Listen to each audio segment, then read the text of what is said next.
నిరసనల నిషేధంపై హైకోర్టులో పిటిషన్ పడ్డదట. రిజిస్ట్రార్కు న్యాయస్థానం నోటీసులు, తదుపరి విచారణ ఏప్రిల్ 9వ తేదీకి వాయిదా.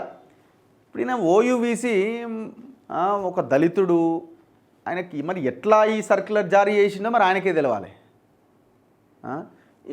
అనవసరంగా మీరు ఉన్న పరువు తీసుకోవడం లేకపోతే మర్యాదను పోగొట్టుకోవడం తప్ప ఏముందండి వీసీ గారు దీనివల్ల? విద్యార్థులు సాధించుకుంటారు, మీరు వాళ్ళతో పెట్టుకోలేరు, ఉపయోగం లేదు. ఏ రాజ్యము యూనివర్సిటీ పిల్లలతోని, విద్యార్థులతోని, స్టూడెంట్లతోని పెట్టుకోలేదు.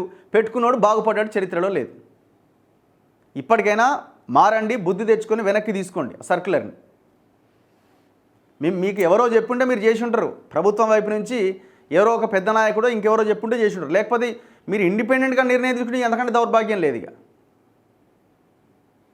ఇట్లాంటి సర్క్యులర్లు ఏందండి దారుణం? కాకపోతే మీరు స్లోగన్స్ ఇవ్వద్దు, నిరసన వ్యక్తం చేయొద్దు, బాగు చేయించు. మరి మీ పైసలు, సొంత పైసలు పెట్టి ఆ హాస్టల్ గిస్టల్ అన్నీ బాగు చేయించు. అప్పుడు ఈ సర్క్యులర్ రిక్రూట్మెంట్ చేయించి, అక్కడ ప్రొఫెసర్ల రిక్రూట్మెంట్ చేయించండి, అసిస్టెంట్ ప్రొఫెసర్ల రిక్రూట్మెంట్ చేయించండి, హాస్టల్స్ని బాగు చేయించండి, మెస్ బిల్స్ ఎప్పటికప్పుడు రిలీజ్ చేస్తూ పర్ఫెక్ట్గా అక్కడ మెస్ అందరికీ అందుబాటులోకి వచ్చేలాగా చేయండి. స్నానానికి నీళ్ళు లేవాడా? డోర్లు లేవు బాత్రూమ్లకి. మరి ఆ పిల్లలంతా ఏం చేయాలి? నిరసన వ్యక్తం చేయొద్దా? సమస్యల మీద కొట్లాడొద్దా? మాట్లాడొద్దా? స్టూడెంట్స్ అంటున్నారు మర్యాదగా వెనక్కి తీసుకో అంటున్నారు. నిన్నెవడు బతిలాడతలేడు. అక్కడ మర్యాదగా సర్క్యులర్ వెనక్కి తీసుకో అంటున్నారు. తీసుకోవాల్సిందే,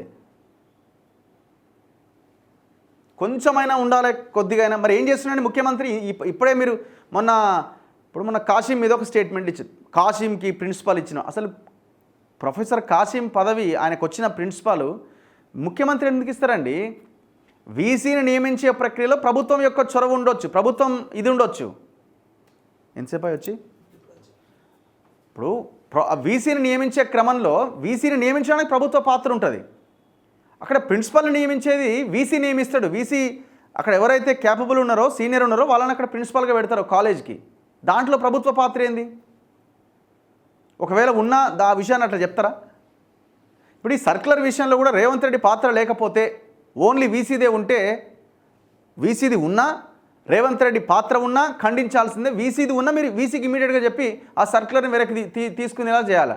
ఇన్ని రోజులు అవుతుంది పిల్లలు బయటకు వచ్చి గొడవ చేస్తున్నారు. ప్రజాపాలన అంటే ప్రశ్నించే హక్కును కల్పిస్తాం. 7వ గ్యారంటీ ఇది స్వేచ్ఛ మేము ఇస్తున్నాం, 7వ గ్యారంటీ ఇస్తున్నాం, 6 గ్యారంటీలు ఒకటైతే 7వ గ్యారంటీ నేను ఇస్తున్నాను మాట్లాడింది కదా రేవంత్ రెడ్డి.